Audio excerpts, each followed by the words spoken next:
ça aux États-Unis. Il faut savoir qu'aux États-Unis, la naturopathie, c'est une spécialité de médecine. Donc ça veut dire que les médecins, une fois qu'ils sont médecins, ils se forment aussi à la naturopathie derrière. En France, la France n'est pas spécialement prête à la naturopathie. Bienvenue dans Horizon Podcast. C'est le rendez-vous qui met en lumière les entrepreneurs et entrepreneuses de la métropole lilloise. Je suis Anthony Farchet, fondateur d'Horizon Capture. C'est un collectif créatif 360 degrés qui accompagne les professionnels avec de la vidéo, de la photo et de la communication digitale. Ici, on parle de parcours, d'histoire, de réussite, d'échecs et de défis. Bref, tout ce qui fait la vraie vie des entrepreneurs. Installe-toi bien, prends-toi un café ou un thé et c'est parti.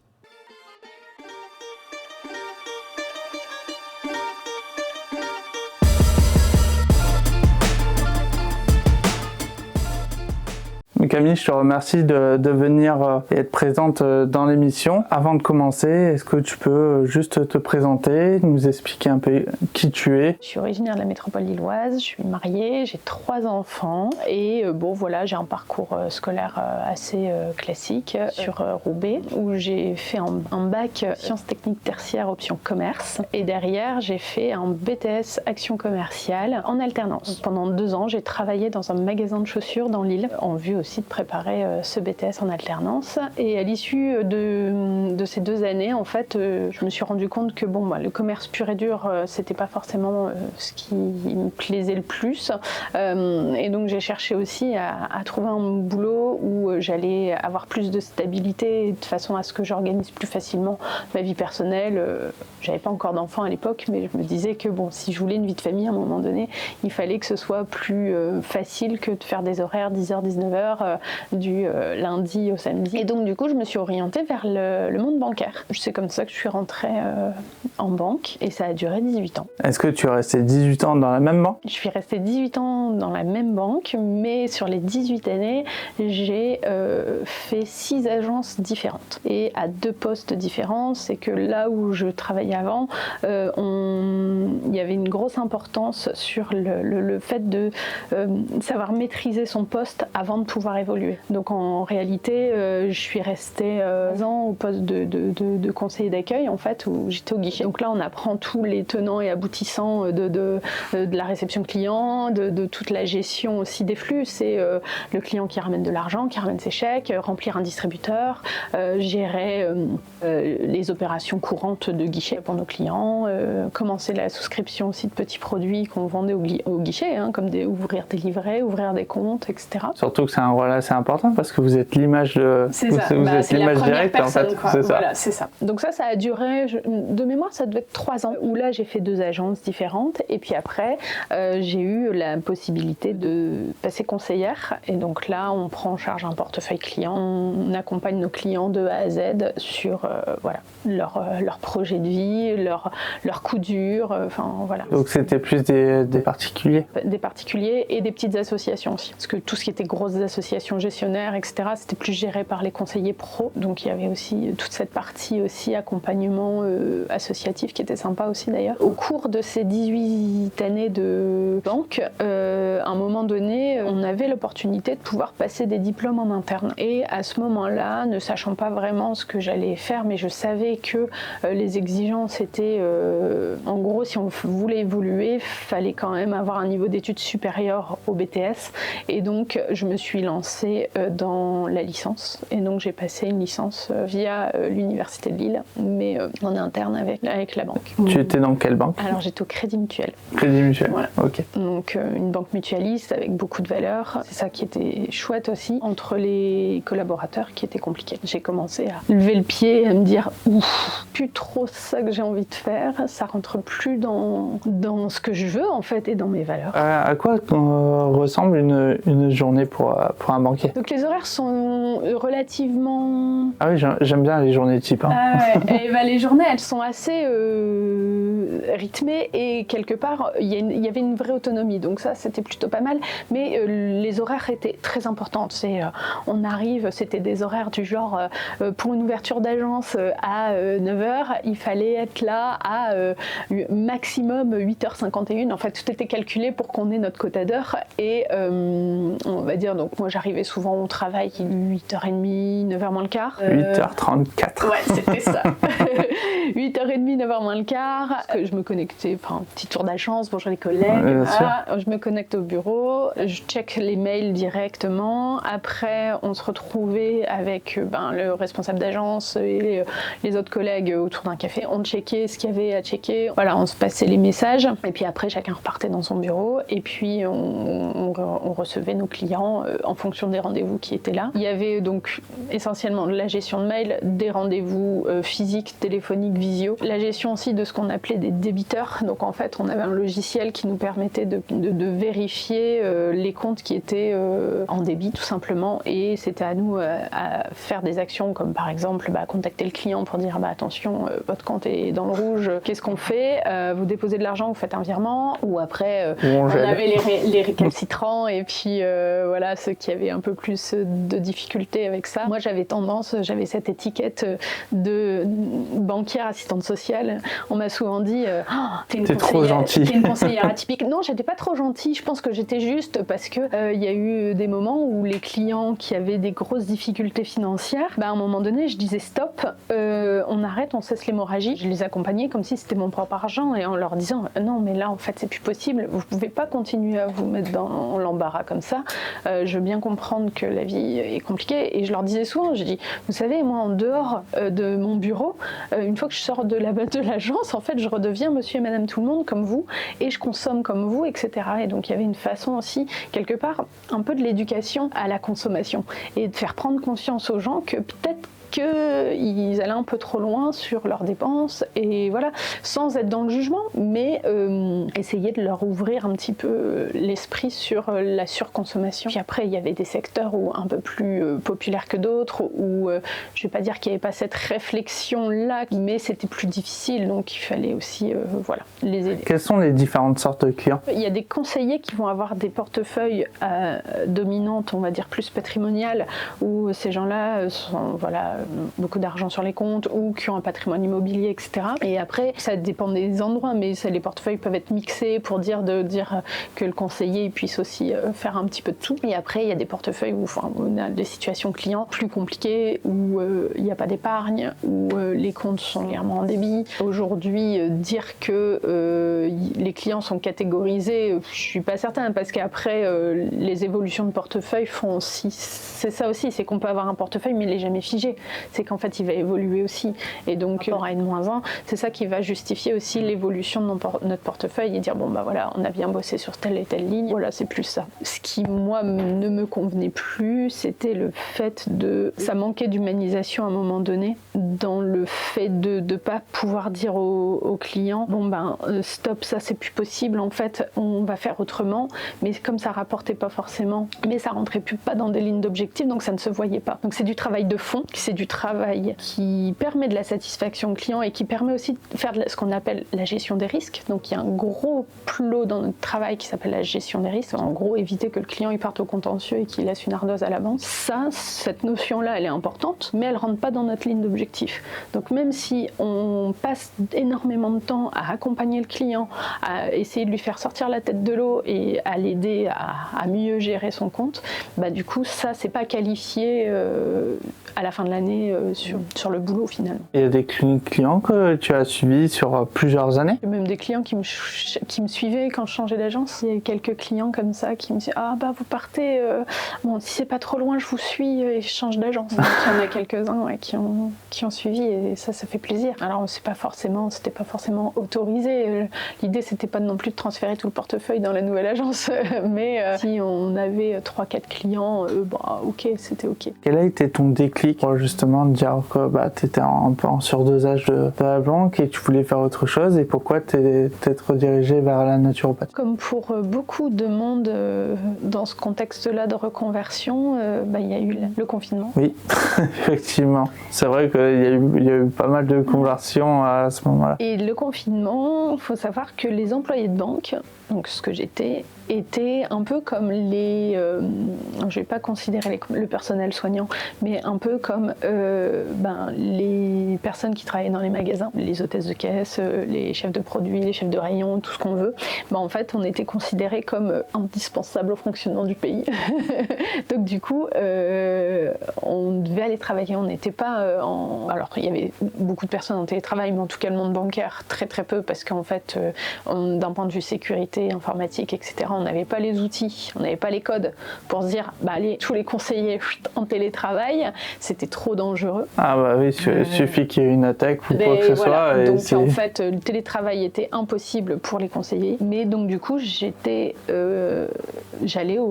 à l'agence tous les jours, enfin tous les 2 jours, parce que ne travaillant il n'y a pas le lundi, j'étais à 80% avec mes 3 enfants, donc pas le mercredi. Et voilà, et après ça a été donc du coup mardi, jeudi, vendredi, où j'allais à l'agence. Sauf qu'un jour, donc mon mari était à la maison avec les 3 enfants, pour le coup lui en télétravail. Notre petite dernière avait même pas 1 an et c'était costaud quoi. Donc je rentrais du travail, il était au bord du pétage de plomb. Donc ce que je faisais, c'est soit j'emmenais les 3 enfants pendant l'heure qui nous était impartie et on tournait autour d'1 kilomètre de la maison, on allait marcher pour dire de le laisser bosser un peu tranquille, ou soit c'est lui qui sortait parce qu'il y avait besoin de prendre. Et à un moment donné, j'ai sollicité ma RH pour dire est-ce que je pourrais être en arrêt pour garde d'enfants en fait, parce que mon mari est en télétravail. 3 enfants, c'est compliqué. Qu'est-ce qu'il fait ton mari ? Il est responsable d'un bureau d'études pour une commune de la métropole. Il y avait quand même si les chantiers étaient un peu en arrêt, etc., il y avait quand même du boulot derrière. Et puis il gère une équipe, donc il y avait souvent ses collaborateurs au téléphone, etc. Donc besoin de calme quand même. Ouais, c'est sûr que quand il y a 3 enfants qui hurlent à côté, c'est pas évident. Il hurlait pas, mais le grand qui était en CM1 avait beaucoup de devoirs. L'enseignant envoyait beaucoup de travail. Le deuxième, il était il demandait l'attention. Qui demandait de l'attention, mais encore, c'est un enfant très calme, très posé. Et souvent, je l'appelle Marcel Pagnol parce qu'en fait, on s'est rendu compte en reprise d'école, la maîtresse a testé les enfants sur ce qu'ils avaient fait pendant tout ce temps de confinement. Et en fait, elle m'a interpellée, elle me dit non, mais en fait, il sait lire. Alors que nous, on n'avait rien fait en particulier, parce que justement, on se focalisait plus sur le grand en CM1 que le petit en maternelle. On se disait, on fait le travail que la maîtresse demande, mais voilà, on va pas aller insister plus que ça. Oui, en CP, c'est le but. Il était même pas en CP, il était en maternelle, donc en fait, c'est tout. Et en fait, quand reprise d'école, elle a testé les enfants, elle me dit, mais en fait, il sait lire. Et en fait, j'étais scotchée parce qu'en fait, j'avais rien fait. Donc, quand je repense à l'histoire de Marcel Pagnol dans La gloire de mon père, où en fait, il apprend dans les livres de cuisine à lire alors qu'il n'y a personne qui lui apprend, il décode tout seul.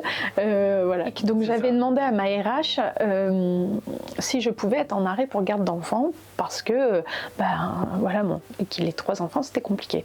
Et on m'a répondu que non, c'était pas possible parce que justement, mon mari était déjà en télétravail, donc à la maison. Donc, pas besoin que toi, tu sois en arrêt pour garde d'enfants. Gentil, discipliné, je dis, c'est pas possible.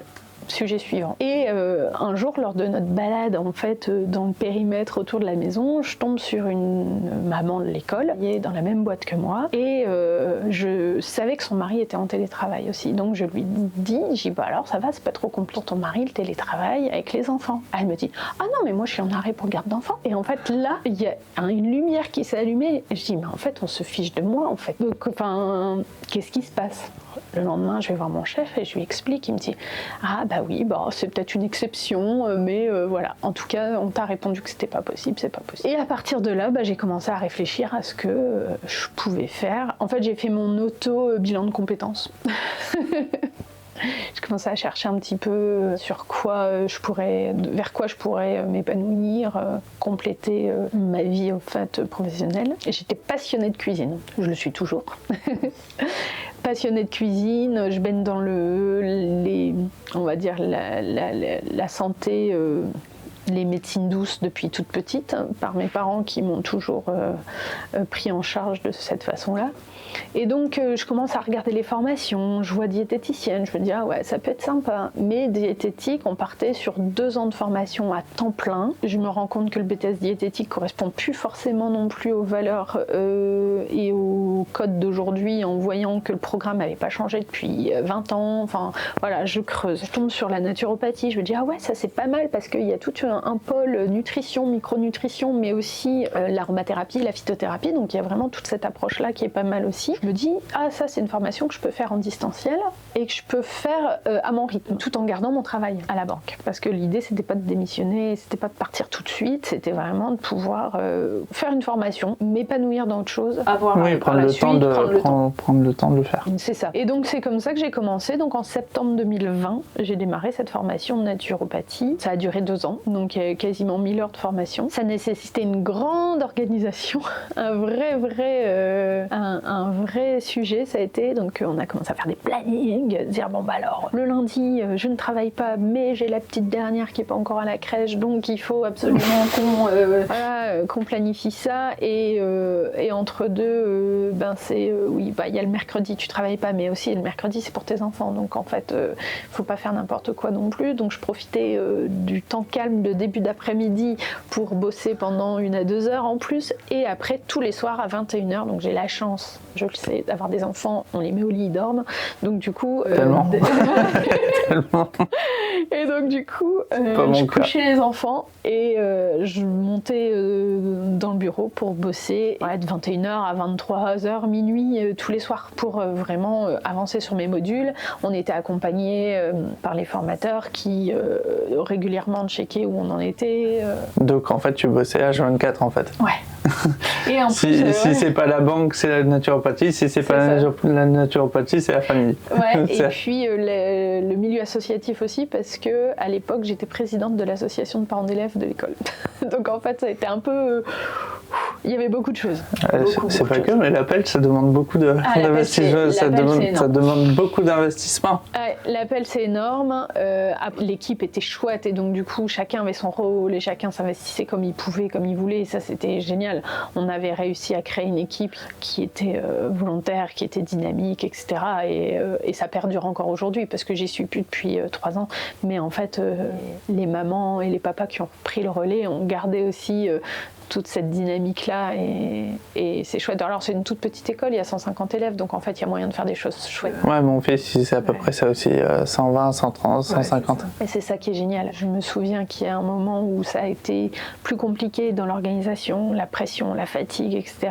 Et en fait la vice-présidente a pris mon relais sur pas mal de choses et du coup c'était bien. Elle a vu tout de suite que ça n'allait plus, que j'arrivais plus à gérer, donc elle me dit écoute ça je vais prendre en charge, ça va aller, t'inquiète pas, parce qu'en plus on a approché la fête de l'école et donc et tout s'intensifie parce que la prospection etc. T'inquiète pas, ça je vais gérer, ça va bien se passer. Bon, ok, merde. D'où l'intérêt aussi d'être super bien entendu. Donc là après avoir fait les 1000 heures, t'as pu te lancer directement Ce que j'ai fait c'est que du coup j'ai créé ma structure que j'ai créée en micro-entreprise tout en étant encore à la banque. Est-ce que tu as été accompagné par un organisme comme la BGE ou comme... Ouais. Au début, j'ai été accompagnée par la BGE, mais en fait, l'accompagnement, n'a pas abouti plus que ça, parce que c'est vrai que le début de l'accompagnement BGE, c'est beaucoup d'accompagnement administratif, etc. Et sauf qu'en fait, j'en avais vraiment pas le besoin, vu qu'en étant en banque pendant 25 ans, ouvrir un compte auto-entrepreneur, mes collègues, ils l'ont fait en 3 secondes, créer le compte auto-entrepreneur, le statut auto-entreprise, ça m'a pris 5 minutes.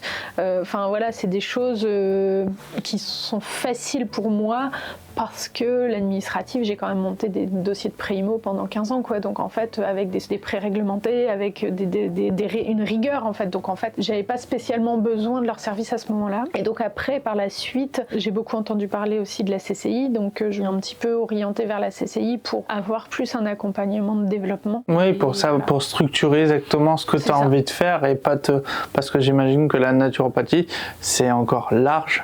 Et du coup, C'est dur de ne pas se perdre dans un océan. Et la naturopathie, c'est une pratique qui n'est pas reconnue en France. Elle est tolérée, mais elle n'est pas reconnue en France, contrairement à nos voisins suisses, même en Italie, je crois que c'est encore toléré, en Allemagne, oui, au Canada, aux États-Unis. Il faut savoir qu'aux États-Unis, la naturopathie, c'est une spécialité de médecine. Donc ça veut dire que les médecins, une fois qu'ils sont médecins, ils se forment aussi à la naturopathie derrière. En France, la France n'est pas spécialement prête à la naturopathie. Non. Après, on a un peu 20 ans de retard aussi. On a du retard là-dessus. Maintenant, aujourd'hui, je suis assez convaincue qu'il faut structurer les études de naturopathe parce que y a tout et n'importe quoi. On peut très bien aller demain acheter une formation sur Groupon à 75 € et faire 3 heures de naturopathie ou même acheter un bouquin de naturo chez Cultura et demain on met sa plaque. Il n'y a personne qui va empêcher qui que ce soit de le faire. La pression des fraudes, elle va juste venir vérifier si c'est bien en adéquation avec le certificat de formation qu'on peut avoir. Donc, et c'est ça qui est compliqué aussi. Du coup, c'est une formation qui n'est pas uniforme en France. Alors, il y a des syndicats de naturopathes, il y a des écoles de naturopathie, dont celle que j'ai faite et le syndicat auquel j'adhère, qui travaillent avec des commissions de métier, en fait, pour faire uniformiser finalement une formation, donc avoir une formation type avec des socles communs. En fait. Ça peut faire avancer les choses. Il restera toujours des personnes qui feront plus ou moins n'importe quoi. Les réseaux sociaux, on n'est pas à l'abri aujourd'hui de diffusion d'informations qui ne sont pas correctes et c'est plus ça qu'il faut mettre en garde. Et malheureusement, dès lors où un naturopathe un peu malveillant ou moins bien formé va diffuser une mauvaise information et si ça a des conséquences néfastes parce qu'on parle de santé de l'être humain quand même. Hein. Donc voilà, chercher à faire la promotion d'un mode alimentaire ou quoi que ce soit, ça peut avoir des conséquences. C'est ça qui est difficile à entendre. Enfin, les autorités ne veulent pas entendre que si on ne forme pas bien ces naturopathes, du coup, les conséquences sont plus graves que si on était bien formé. Enfin, c'est aussi pour ça que la naturopathie, même si elle est de plus en plus mise à jour, c'est encore un espace un peu mal vu en fait. Oui, c'est ça, c'est mal vu. Alors moi, pour la petite histoire, j'ai une belle famille qui comporte beaucoup de professionnels, dont des médecins. Et donc au départ, quand j'ai annoncé le changement de voie et puis le début de formation, ça a été beaucoup de questionnements, de dire pourquoi tu fais ça Camille, mais enfin c'est pas possible, tu vas pas t'en sortir, tu n'y arriveras pas. Et même financièrement. Après, financièrement, comment tu vas faire? Et après, ça a été aussi d'autres personnes, mais qui avaient moins d'affect, donc des membres de la famille, mais moins proches que des parents peuvent avoir avec nous, des cousins, etc., qui me disent « Ah oui, c'est une bonne idée, de toute façon, il faut des gens comme ça, parce que nous, en tant que médecins, même spécialistes, on n'a pas forcément le temps d'accompagner correctement, notamment sur la partie alimentaire. Donc oui, il y a les diététiciens et diététiciennes qui sont là pour ça, mais l'approche que la naturopathie va avoir en plus, elle est plus axée vraiment hygiène de vie au sens large. C'est qu'on va parler de piliers de santé, on va parler de bien-être, donc alimentation, sommeil, mouvement, gestion du mental, toute la partie aromathérapie, phytothérapie, etc. Donc ils sont des compléments. Alors moi, je pratique pas beaucoup ces techniques-là parce que je fais d'abord un focus sur l'alimentation et après on vient soutenir avec éventuellement des compléments, mais ça vient pas en première intention, en tout cas pas dès le premier rendez-vous.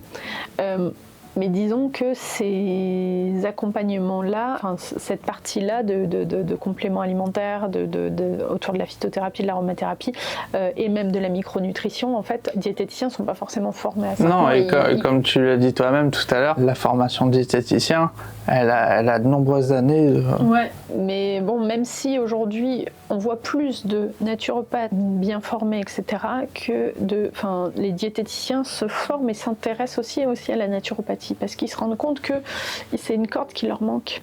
Après, un diététicien, en théorie, il va venir travailler plus sur la partie malade. Ça veut dire que la personne, elle va voir un diététicien, pas dans l'objectif de perdre du poids forcément, mais parce qu'elle a une pathologie que nous, on n'accompagne pas forcément. Alors en tout cas, moi, Je ne veux pas forcément accompagner des personnes avec des pathologies.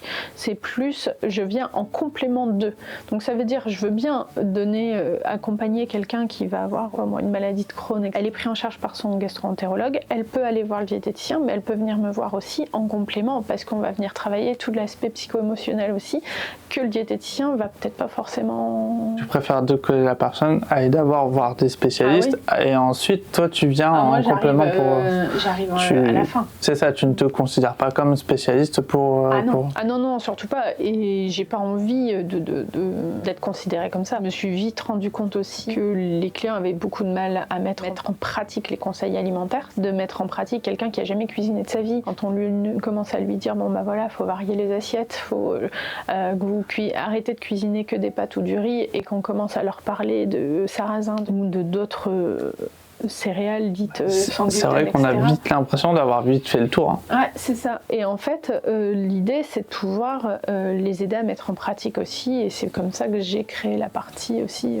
Pour justement aller les deux. Quel type de personnes viennent te voir? Alors moi, j'ai rédigé mon mémoire sur l'accompagnement du microbiote intestinal, la prise en charge du microbiote. Et donc, j'ai beaucoup de personnes qui vont venir me voir avec des problématiques digestives, des problématiques aussi de fatigue et stress chronique. Et le fait qu'aujourd'hui, on puisse développer des troubles digestifs parce que le mental ne suit pas, et inversement. Il y a tout ce travail-là à faire, vraiment axer mes accompagnements sur troubles digestifs, fatigue et stress chronique. Donc en fait, tout est lié à la nourriture. En fait, voilà, j'ai pas... alors, il y a des naturopathes qui vont se former à des techniques complémentaires comme les massages, tout ce qui est technique manuelle, la réflexologie plantaire, etc. Moi, j'ai refusé de me former à ces techniques complémentaires parce que ça me parlait pas. C'était pas forcément ce qui me parlait le plus. Puis j'avais pas spécialement envie non plus d'être dans le tactile avec les clients. C'était pas forcément ce qui... Mais la cuisine, c'était vraiment de plus en plus.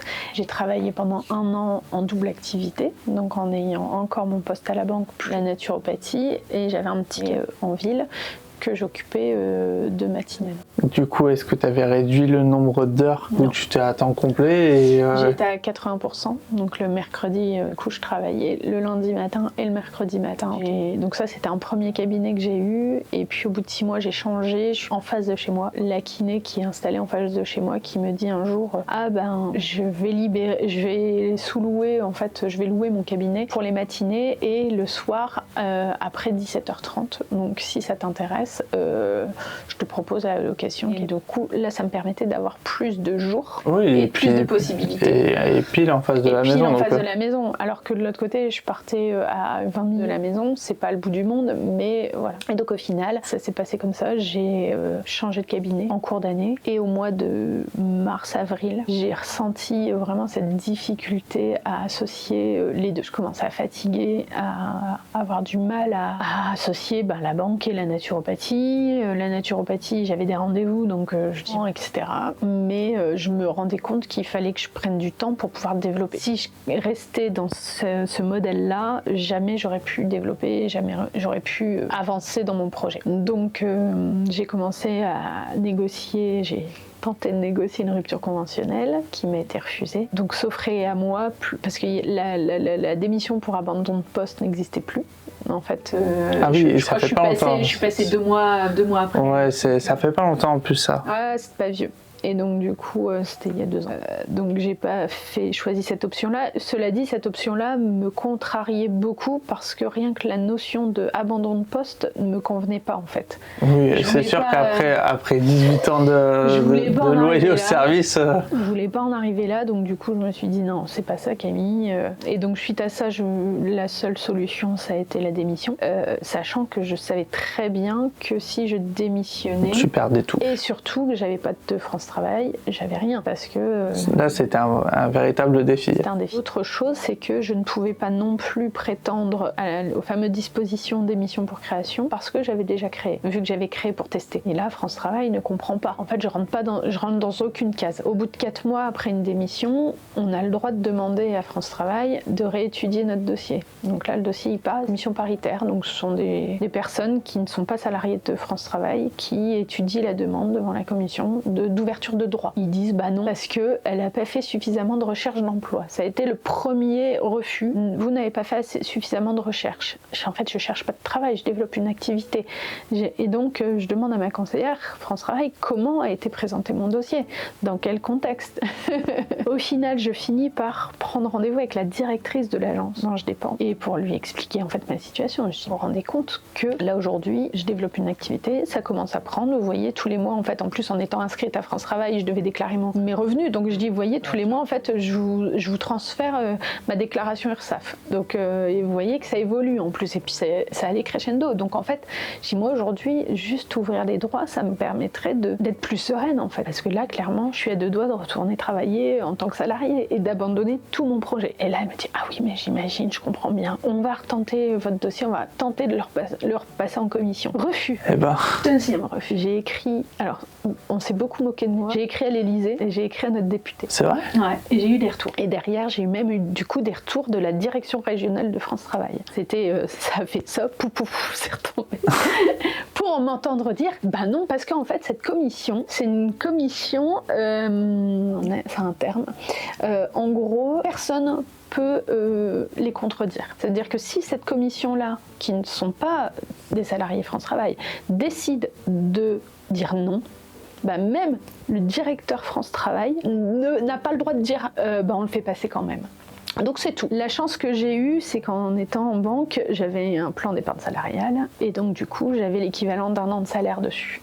Donc en démissionnant, j'ai pu le débloquer. Donc j'ai vécu. J'avais quand même le plan. Sur tes économies, c'était mon plan B, parce que mon plan A c'était France Travail une fois ma démission.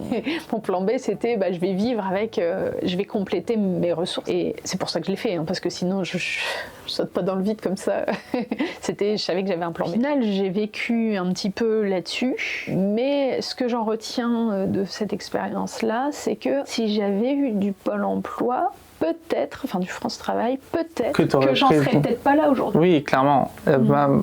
Ça se voit beaucoup. On va dire que dès qu'on touche on touche France Travail tous les mois. J'ai fait mon deuil de France Travail. Je dis tant pis. Un jour, j'ai une amie qui me dit mais Camille, pour développer, parce que la question c'était il faut qu'on le développe quand même ce projet, parce que là, est-ce que tu crois que tu arriveras à développer plus? Est-ce que tu peux aller travailler, aller chercher des entreprises, aller chercher du pro, etc.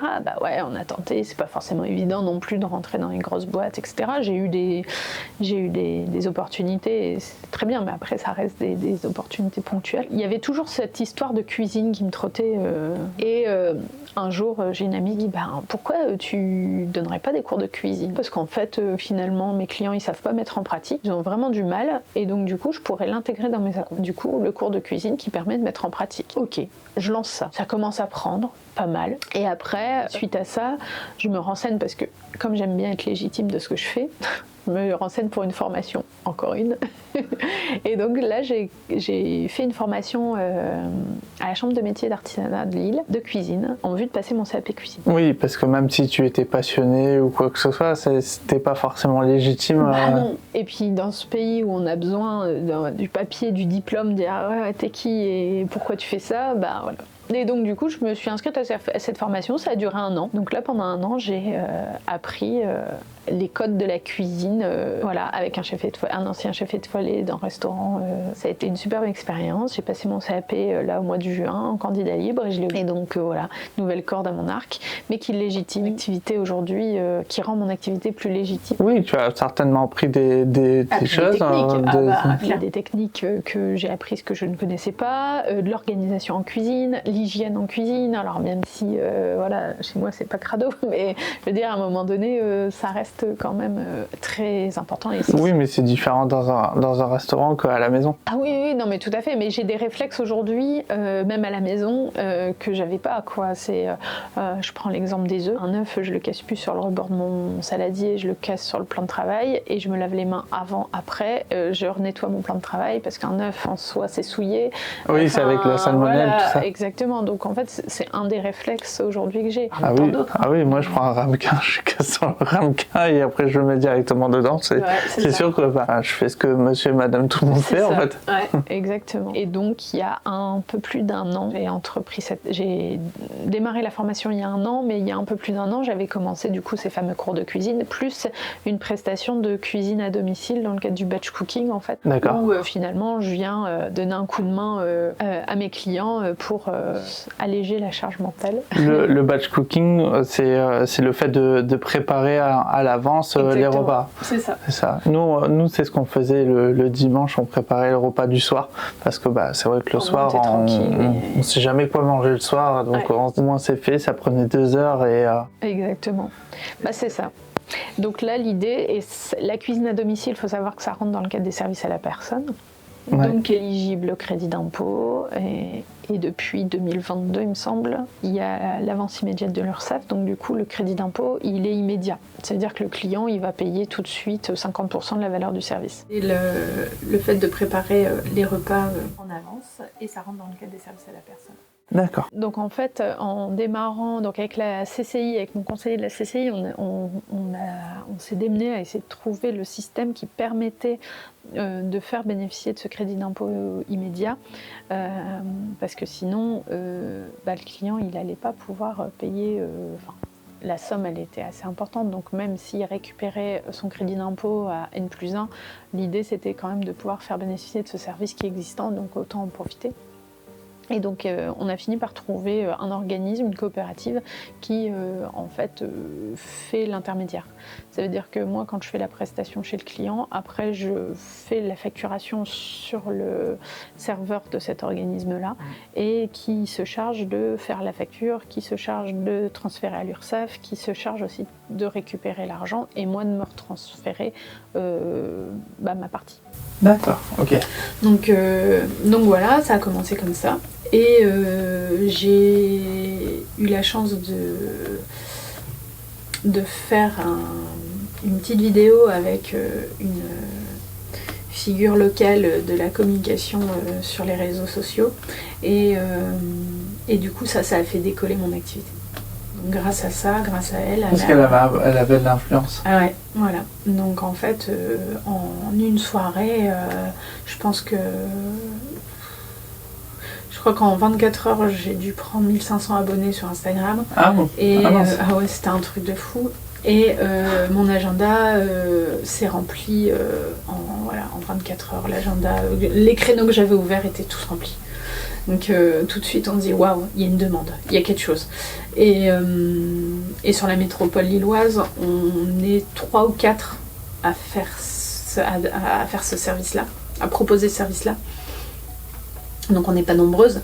Quand on voit l'étendue en fait, donc on se marche pas dessus du tout en plus, donc c'est ça qui est chouette, c'est ça qui est autant super. Contact Complètement. Et même on se renvoie des contacts quand la lune est pleine et qu'il y a des besoins. C'est ça, parce que dans tous les cas, tu peux pas prendre 200 personnes à la semaine. Donc, Non. À la semaine, c'est 3 voire 4 clients.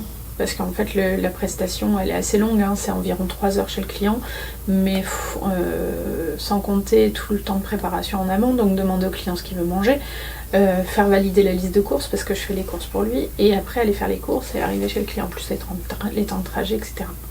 Donc, les courses, tu vas dans les marchés ou tu commandes tout en drive? Alors, ça dépend. Ça dépend. Je suis adhérente d'une coopérative qui s'appelle Super Quinquin, à Villeneuve d'Ascq. Et donc Super Quinquin, en fait, c'est un supermarché coopératif. Donc en fait, toutes les personnes qui travaillent chez Super Quinquin, hormis la gérante, sont des bénévoles. D'accord. Donc en fait, et ils sont aussi membres de la coopérative. Donc ça veut dire que pour pouvoir adhérer à la coopérative, il faut payer un droit d'entrée et après on doit venir donner 3 heures de son temps par mois pour aider à mettre en rayon, pour faire de l'encaissement, pour faire des commandes, etc. Oui, histoire d'être là présent pour aider. Quoi. Et c'est ce qui permet de justifier un tarif un peu moins élevé, parce que du coup on n'est pas sur des tarifs de supermarché ordinaire, et on a toute une partie, donc toute la partie frais, fruits, légumes, etc. C'est du local, du bio quand c'est possible, etc. D'accord, ok. Et de saison. faut pas l'oublier. Et après, je complète avec un drive. Parce qu'effectivement, je peux pas. Ça demande une logistique assez. C'est ça. Alors si c'est pour perdre son temps au champ. Non, je mets pas les dans le supermarché, sauf des demandes spécifiques. Mais je vais pas dans des gros supermarchés. Ça va être. Alors, si le client il veut 100% bio, ça peut être Biocoop. Ou après, ça peut être des supermarchés comme Match ou des choses comme ça, où c'est une taille quand même plus réduite. Pour certains produits. C'est très spécifique. Donc voilà. Après, c'est toute une question d'organisation, mais voilà, il y a ça. Et puis, il y a du coup les consultations de naturaux qui viennent se greffer entre deux. Sur une semaine, tu as plus de monde qui viennent vers toi pour de l'aide en cuisine ou juste pour la naturopathie? Alors, j'ai quasiment que de l'aide en cuisine, et enfin, c'est 50-50, mais ça prend pas le même temps. Ça veut dire qu'une prestation de cuisine, ça me prend une demi-journée. Qu'une consultation naturo avec la rédaction du bilan derrière, on va dire j'en ai pour 2h, 2h30. Oui, c'est ça, je peux en prendre plus à la journée. Oui. Mais après, aujourd'hui, moi, je me refuse de prendre plus de consultations. En fait, l'idée, c'est de pouvoir vraiment accompagner mon client. Si, en fait, le client, il y a un vrai besoin, des fois, ça arrive, le client, il rentre dans le bureau, il s'effondre au bout de 5 minutes. Parce que c'est des gens, ils sont fatigués, ils sont... Voilà, il y a un besoin, ils ont besoin d'être écoutés. Donc je peux pas dire au bout d'une heure et demie, c'est bon, c'est terminé. Jamais de la vie je fais ça. Et à la banque, c'était pareil. Souvent, les gens, ils rentraient dans le bureau, au bout de 2 minutes, ils pleuraient. Et donc en fait, pas pour les mêmes raisons. C'était pas pour les mêmes raisons. Et encore, je dis toujours, j'ai pas changé réellement de métier, j'ai changé de sujet. Mais en fait, c'est vrai que vu comme ça, c'est vraiment de l'accompagnement et de l'écoute en fait, c'est ça. Et puis on a en face de nous des êtres humains, donc on peut pas se permettre de leur dire allez, on a 1h30, dans 1h30 il faut que ce soit terminé quoi, parce que j'ai d'autres choses à faire. Non, c'est pas possible. Et puis quand je vois, alors après chacun fait ce qu'il veut, fait ce qu'il peut, et si ces personnes-là ont cette capacité aussi à souffler, parce qu'il faut savoir qu'un métier d'accompagnement comme ça, c'est très difficile aussi émotionnellement pour nous. C'est-à-dire qu'en fait, pendant 1h30, je prends l'exemple d'un bilan, 1h30, on va encaisser tout ce que la personne, elle nous déverse en fait sur nous. Il ne faut pas le prendre pour nous, il faut faire attention à tout ce qui est un petit peu trouble lié en psychologie, avec les transferts, etc. Si on se retrouve face à une personne qui a vécu presque la même chose que nous, enfin on va pas pleurer avec le client non plus, mais... Et quand je vois des thérapeutes qui accompagnent des clients, alors j'imagine satisfaits parce que s'ils y reviennent c'est qu'ils trouvent un intérêt, c'est très bien, mais qui enchaînent 10-15 consultations sur la journée, j'ai des fois du mal à me dire, en fait t'es professionnel du bien-être, mais comment tu peux enchaîner autant de consultations comme ça, et voilà, alors que même nous en banque à l'époque, c'était 6 rendez-vous par jour. Ouais, je comprends tout à fait, parce que pour le podcast, d'ailleurs, j'en ai parlé aussi à Thibaut, il y a des demi-journées de tournage où je reçois 2 personnes, mais si j'en reçois 4, malheureusement le 4e, je l'écouterai plus, en fait, j'aurais plus ma concentration, ma concentration serait perturbée, et je n'aurais plus la capacité de suivre la dernière. C'est ça. Et donc du coup, moi je suis toujours admirative des professionnels de santé qui enchaînent par la force des choses, ils n'ont pas le choix que d'enchaîner les consultations. Quand on voit le médecin qui fait, beaucoup d'heures. Beaucoup d'heures. Ils prennent 20 minutes par patient, qui démarre à 8h, qui termine à 20h. C'est énorme, c'est énorme. Ouais, c'est vrai. Donc, et puis il n'y a pas que, les kinés c'est pareil, ils enchaînent aussi, ils font beaucoup d'heures, les infirmières, n'en parlons même pas, les infirmières c'est aussi... Mais bref, donc toujours est-il que moi je me suis refusée de cumuler les consultations. Et je préfère faire dans ma journée par exemple une consultation le matin et une prestation de cuisine l'après-midi, et voilà, il y a un équilibre aussi à avoir, parce que finalement l'idée c'est de pouvoir aussi garder le juste équilibre avec la famille aussi. Quelles sont tes ambitions un peu pour l'avenir de ton activité? Alors ce que j'aimerais vraiment pouvoir développer, ce sont vraiment consultations courtes de cuisine. C'est-à-dire faire de la consultation en face à face dans un cabinet, mais aller à domicile chez le client en mode on fait l'accompagnement, le bilan et on enchaîne avec de la mise en pratique directe. Parce que la plupart du temps, en fait, les clients alors savent cuisiner ou pas, mais ne perçoivent pas forcément les techniques ou ah bah oui, vous m'avez dit ça pourrait être intéressant, mais j'ai jamais cuisiné ça, ou parler de la cuisson vapeur douce. C'est la cuisson douce, ça a un intérêt, ça permet de préserver les nutriments, etc. Ils connaissent pas, bon bah voilà, moi je viens avec et puis on cuisine un plat ensemble, etc. Donc vraiment cette partie d'allier de la théorie et de la pratique sur une seule prestation. D'accord. Et donc voilà, j'ai déjà lancé le service, il s'appelle Naturopratique. Maintenant, j'en ai déjà fait quelques-uns. Là, j'ai lancé ça début juin, j'en ai déjà fait 2-3 et je trouve que c'est chouette. Et en fait, derrière, le client, je ne veux pas dire qu'il percute plus, mais en tout cas, c'est concret pour lui parce que en fonction aussi. Si on parle de nos différentes mémoires, il y a des personnes qui vont avoir une mémoire visuelle, donc auditive, d'autres kinesthésique, et en fait en fonction de ça, là on a tous les sens qui sont en éveil quand on est en présentiel avec quelqu'un et qu'on manipule. Ah oui, non, c'est sûr. C'est plus facile quand on est avec une personne en présentiel plutôt qu'à travers une vidéo ou quoi que ce soit. Enfin, un tuto, c'est très gentil, mais on n'arrive jamais au même résultat que le tuto. Alors, donc en fait, c'est ça. L'idée, c'est de pouvoir développer encore plus. Alors peut-être à un moment donné, laisser le cabinet de côté et faire ça. Et après, du coup, au cas par cas, pourquoi pas continuer les accompagnements que j'ai démarrés en visio ou à domicile, en fonction du lieu de domicile des personnes. Mais le fait vraiment de pouvoir mixer les deux, je trouve que c'est fascinant et le résultat il est plus percutant, enfin le résultat il est plus pérenne en tout cas. C'est que la personne elle va mettre en application et ça va durer. Ça va durer dans le temps. Et c'est ça l'objectif, c'est vraiment un objectif de durabilité. Le fait de se payer un service comme ça, c'est prendre conscience qu'il y a des choses qui doivent être changées dans l'hygiène de vie, la mettre en pratique, ça va aider à ce que ce soit pérenne et que les bienfaits soient au rendez-vous.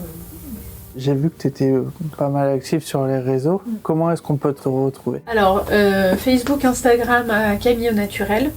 Ouais. Et sur LinkedIn, Camille de Vienne. C'est ça, toi tu utilises plus Instagram du coup. Instagram, c'est vraiment là où il y a le plus gros de mon activité, parce qu'en plus, c'est ce qui attire.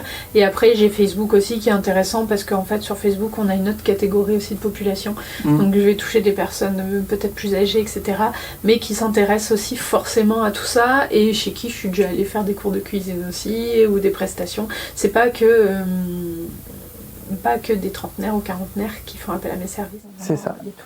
Tu as des professionnels aussi ? Des professionnels qui... Alors oui, parce que en fait j'interviens chez un avocat qui a en fait son cabinet c'est une maison. Donc en fait dans son cabinet, donc dans sa maison, il y a une cuisine. Okay. Et dans cette cuisine, du coup c'est une cuisine de maison, donc on peut cuisiner. Donc en fait je vais de temps en temps chez lui pour lui préparer. En fait je portionne à l'unité ses plats et on met tout au congèle. Donc en fait lui il va rechercher son plat et souvent il est tranquille pour 2 mois, il y a ses plats voilà. Et après je suis intervenue aussi pas mal sur des gros groupes de la métropole dans le cadre de la qualité du travail, et ça c'est vraiment quelque chose que je voudrais aussi un peu plus développer mais ça c'est pas toujours évident. Alors ça on peut y aller en mode plutôt atelier théorique ou que plutôt pratique, c'est plutôt délicat parce qu'il faut ramener du matériel, il n'y a pas forcément de cuisine non plus, voilà. Mais après j'ai des contacts avec des lieux justement dédiés à la cuisine où les entreprises peuvent organiser leur team building. D'accord. Je me déplace en fait dans le lieu, je suis prestataire pour l'entreprise qui gère le lieu et après... Ouais, tu fais venir le... C'est pas moi qui fais venir l'entreprise, c'est le lieu de cuisine en fait qui fait venir l'entreprise et qui me fait venir moi. Ah ok, d'accord. Donc plus en tant que prestation de service quoi. D'accord. Je te remercie Camille pour pour ce temps, pour m'avoir expliqué un peu ce que tu faisais et comment, et aussi encore une fois, tous les liens seront dans la description. Vous pourrez retrouver Camille sur ses réseaux sociaux et son site internet. C'était un nouvel épisode d'Horizon Podcast. C'est produit par Horizon Capture. Notre mission, donner de la visibilité aux entrepreneurs et booster leur crédibilité grâce à l'image. Si tu veux soutenir l'aventure, abonne-toi, like et partage. C'est ce qui nous permet de continuer à donner la parole à ceux qui font bouger la métropole lilloise. Tu veux encore plus d'histoires inspirantes? Tous les épisodes sont disponibles sur YouTube et toutes les plateformes d'écoute. Et si tu veux également raconter ton histoire ici, écris-moi à hello@horizoncapture.fr où tu peux scanner directement le QR code à l'écran pour accéder à nos coordonnées et à notre site internet. À très vite pour une nouvelle histoire.